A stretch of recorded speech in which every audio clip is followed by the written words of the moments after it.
From Keene in the Shire, the Liberty Media capital of the world, this is Daryl W. Perry, host of FPP Radio News for Thursday, November 15th, 2018. Silver is trading at $14.13 per ounce. Gold is valued at $1,209 per ounce. Zen is trading at $12, and the average price of Bitcoin is $5,513.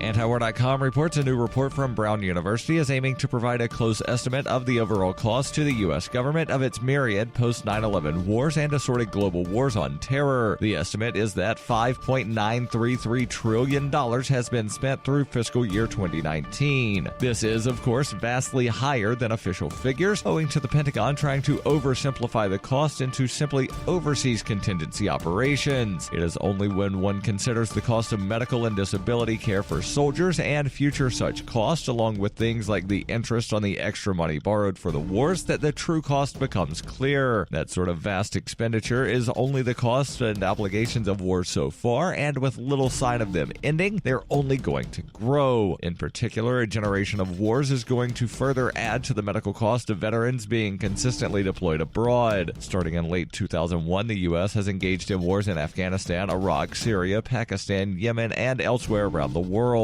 Many of those wars have become more or less permanent operations, with no consideration of ending them under any circumstances.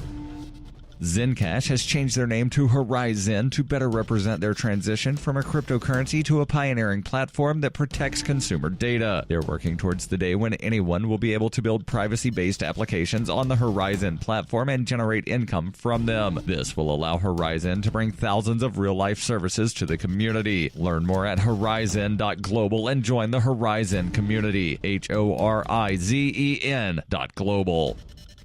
UPI reports President Donald Trump on Wednesday endorsed a bipartisan criminal justice reform bill that would ease certain mandatory minimum sentencing laws. Trump praised Republican and Democratic lawmakers for working together on the bill known as the First Step Act, which he said provides reasonable sentencing reforms while keeping dangerous and violent criminals off our streets. During an event at the White House, Trump said these members have reached a bipartisan agreement on prison reform legislation. The measure adds 4 provisions to a version of the bill that passed through the House in May that would provide $50 million annually to the Bureau of Prisons for the next 5 years to provide prison programs including education, drug treatment, and job skills training in hopes of reducing recidivism. The provisions include reducing the 3 strikes penalties from a lifetime sentence to 25 years in prison, reducing minimum sentences after 1 prior conviction from 20 years to 15, and reducing mandatory minimum sentences that go into effect when a firearm is used during a violent crime or drug offense. None of these provisions would go into effect retroactively. It would retroactively apply the Fair Sentencing Act of 2010, reducing the disparity in sentencing guidelines between crack and powder cocaine offenses. The bill has been endorsed by the Fraternal Order of Police, who attended the Wednesday event. Trump said the administration has worked closely with law enforcement while composing the bill.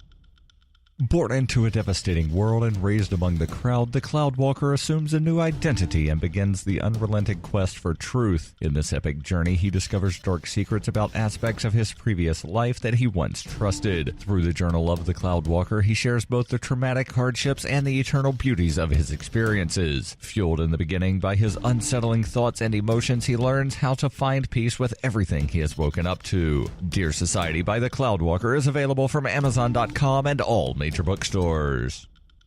Antiwar.com reports on Wednesday in a vote heavily along party lines, the U.S. House passed the Manage Our Wolves Act 201 to 187. The vote effectively blocked all debate on the war in Yemen and precluded that conflict from coming up for a future vote. This is the second straight year that an attempt to challenge America's unauthorized involvement in the Yemen War under the War Powers Act has been derailed by House leadership through last-minute rule changes. This time it required tying the rule change to a vote about gray wolves. This led to a bizarre situation where they were debating the constitutionality of the Yemen War on one side and the desire to shoot gray wolves on the other. This was meant to give cover to lawmakers to say they were voting because of the wolves instead of the unpopular Saudi-led war on Yemen. The close vote and near universal 6 to 172 vote by House Democrats may suggest that there will be a shift in a future vote on the Yemen War when the Democrats take over the House next year, though their leadership has been similarly inclined to let the wars go unchallenged in Congress.